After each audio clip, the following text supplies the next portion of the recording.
인턴 자소서와 공채 자소서가 달라야 됩니까? 라는 질문을 합니다. 인턴 자소서는요, 여러분들 공채랑 안녕하세요. 취업준비 즐겁게 합시다. 인싸 담당자 제이콥입니다. 여러분들 지금 상반기가 거의 다 끝나서 가슴 아파하고 계신 분들 많이 있죠. 근데 가슴이 아픈 건 아픈 건데 또 다른 기회가 하나 열려 있어요. 인턴이죠. 인턴도 요즘에 금턴이라고 그래서 쉽지 않은 건 알고 있습니다. 근데 그 인턴의 기회마저도 놓친다면 우리가 어떻게 보면 희망이 또 많이 없어지겠죠. 그래서 이 인턴 기회도 놓치지 마시고 다 지원을 했으면 좋겠습니다. 많은 친구들이 질문해요. 인턴 자소서와 공채 자소서가 달라야 됩니까? 라는 질문을 합니다. 인턴 자소서는요, 여러분들 공채랑 똑같아요.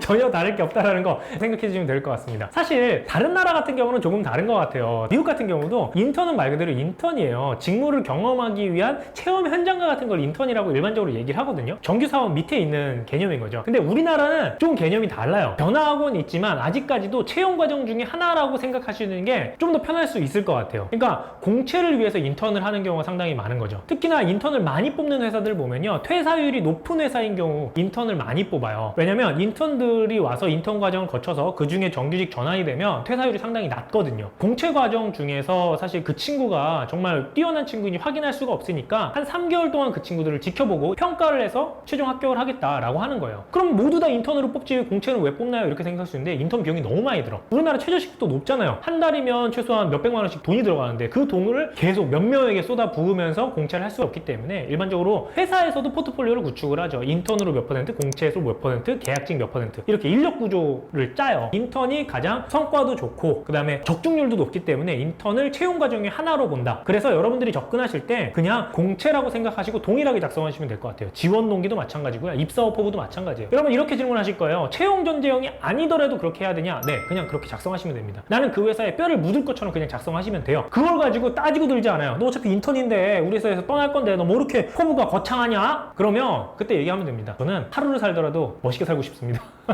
하면 돼요. 그냥 제가 평상시에 말씀드린 것처럼 직무 전문가로서 해당 직무의 스페셜리스트로 회사의 어떤 부분에 기여하고 싶습니다. 그래서 지원합니다. 하시면 됩니다. 자, 근데 간혹 가다가 좀 특별한 문항이 하나 있어요. 뭐냐면 인턴 기간 중에 당신이 배우고 싶은 건 무엇입니까? 즉 인턴 기간이라는 걸 딱 명시한 상태에서 여러분들에게 묻는 자소서 문항 혹은 면접 질문이 간혹 있어요. 이거는 좀 특별하죠. 이건 어떻게 작성해야 될까요? 딱 하나가 있다면 여러분들이 직무 전문성을 기르기 위해서 직무에 대한 것을 더 깊이 있게 배워나겠다라는 스탠스로 작성을 해주시는 게 맞습니다. 그게 뭘까요? 자, 이렇게 설명드릴게요. 제가 예전에 GX를 통해서 입사업 포부에서 배우는 걸 쓰지 말라고 했어요. 근데 배우는 것을 쓰고자 할 때 쓸 수 있는 방법 딱 한 가지를 이야기해 줬죠. 뭐다? 내가 아는 것과 실제 현업에서 사용되는 지식과 이 갭 차이를 줄여나가겠다, 이 이야기를 한 적이 있습니다. 인턴도 마찬가지예요. 제가 해당 회사에 해당 직무에 인턴을 하는 이유는 뭡니까? 해당 직무가 나랑 잘 맞는지 확인하는 것도 있고요, 해당 직무 전문가로서 성장하기 위한 것도 있고요, 그 회사에 지원하기 위한 것도 있습니다. 뭐가 됐던 간에 나는 해당 직무로서의 길을 걸으려고 커리어의 시작점을 그 회사 그 직무로 시작을 하게 되는 것이죠. 그렇다면 제가 인턴 기간에 배워야 될 건 뭘까요? 내가 학교 내에서 해당 직무를 수행하기 위해서 이런 기초적인 것들을 배웠어요. 만약에 영업이라고 칩시다. 재무제표에 대한 이해, 인사관리, 기타 등등 이런 것들을 배웠어요. 근데 그거는 뭘로 배웠죠?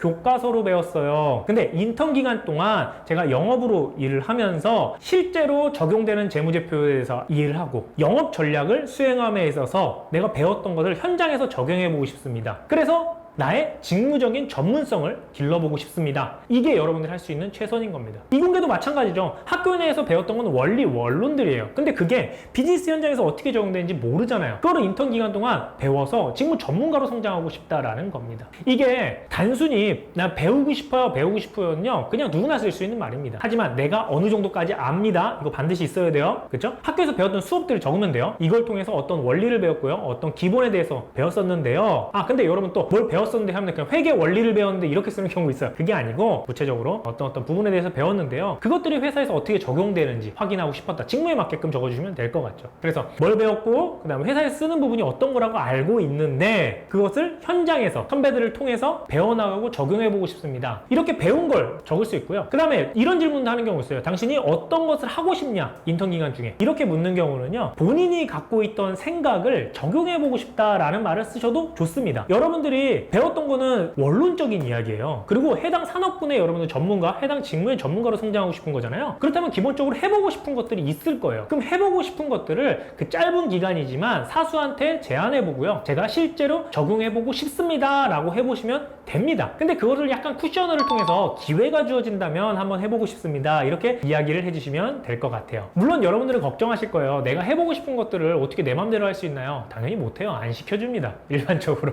근데 내가 명확하게 기여하고 싶은 것, 해보고 싶은 게 있는 사람과 아닌 사람, 그냥 시키는 일 열심히 할게요, 머슴이에요, 약간 이거랑은 완전 결이 다른 거예요. 알겠죠? 저도 면접 때 맨날 물어보거든요. 와서 뭐 하고 싶어요? 이렇게. 와서 해보고 싶은 게 있는 사람이 훨씬 더 매력적이라는 거 잊지 말길 바랄게요. 그러면 여러분들 성공 취업을 응원하는 제이콥, 그리고 누구보다 빠르게 취업 정보를 알려드릴 수 있는 제이콥이 되도록 하겠습니다. 이만 물러갈게요. 안녕.